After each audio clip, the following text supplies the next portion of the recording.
is happening on the Hill? I mean, for a split second there, Tom Emmer was about to become a household name. It looked like he was making progress, and then all of a sudden, he's out.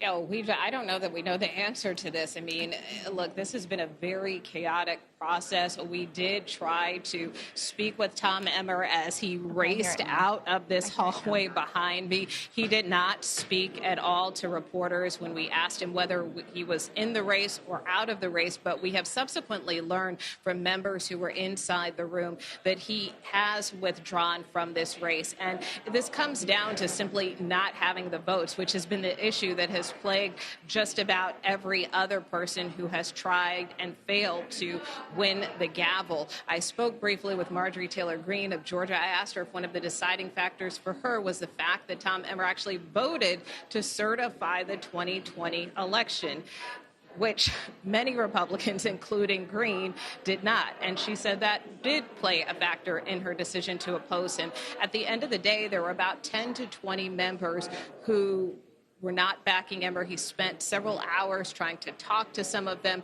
Obviously, it does not appear that he was successful if he has now made this decision to drop out. But certainly that vote certifying the 2020 election appears to be just one of several factors that some Republicans are citing for their opposition to him.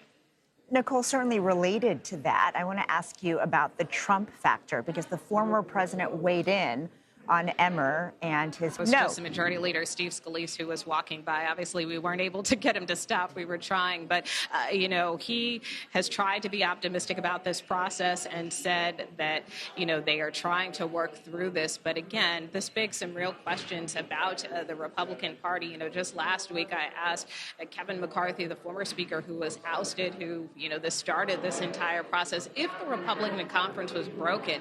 And his answer, simply put, was yes.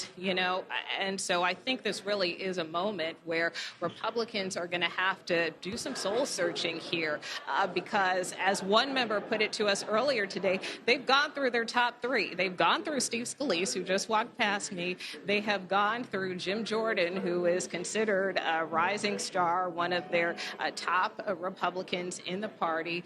And they have also now gone through Tom Emmer, who's a number 3 Republican in the House. I do just want to bring in Congressman Dusty Johnson, who has actually been one of the brokers in some of these discussions as Republicans who have been trying to work through these various series of candidates. And Congressman, I just want to get your reaction first and foremost to Whip Emmer dropping out of this race. Tom Emmer would have been a good speaker. He knows how to count votes. He knows how to listen to members. He knows how to put together a vision for a plan for a team that needs to move forward together. It's unfortunate. In the same way it was unfortunate that Jim Jordan had to get out and that Steve Scalise had to get out and that Kevin McCarthy was thrown out.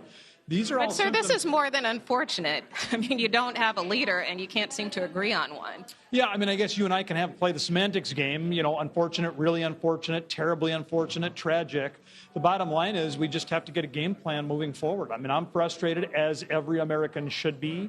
I think this reminds me how terribly irresponsible it was for the 8 chaos agents on my side of the aisle to work with 208 Democrats to put the House into this degree of absolute unpredictability. We're in a bad spot. Now, that being said, smart guys and smart gals need to roll up our sleeves. We need to quit complaining. We got to find a way through this darkness. What is that game plan?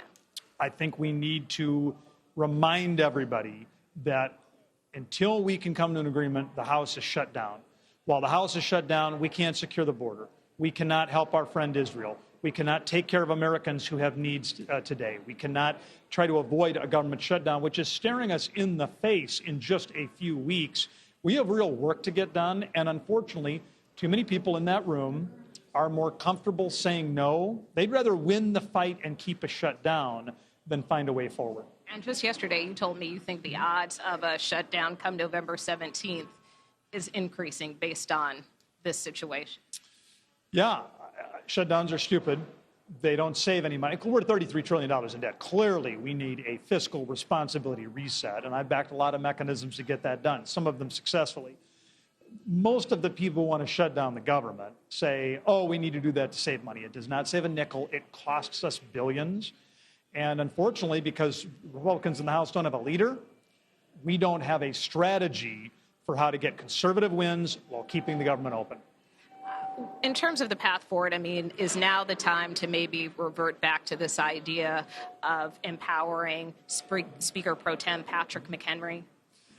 One concern is that to get that done, I think Democrat votes would be necessary.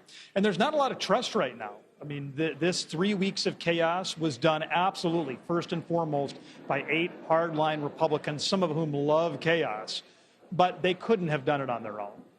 And but do you need to start having those conversations with Democrats? I know they have indicated a willingness to work with Republicans. Part of the issue is when you have Democrats who are willing to embolden some of the most extreme voices in our conference 3 weeks ago, the stability of the House over their own partisan ends.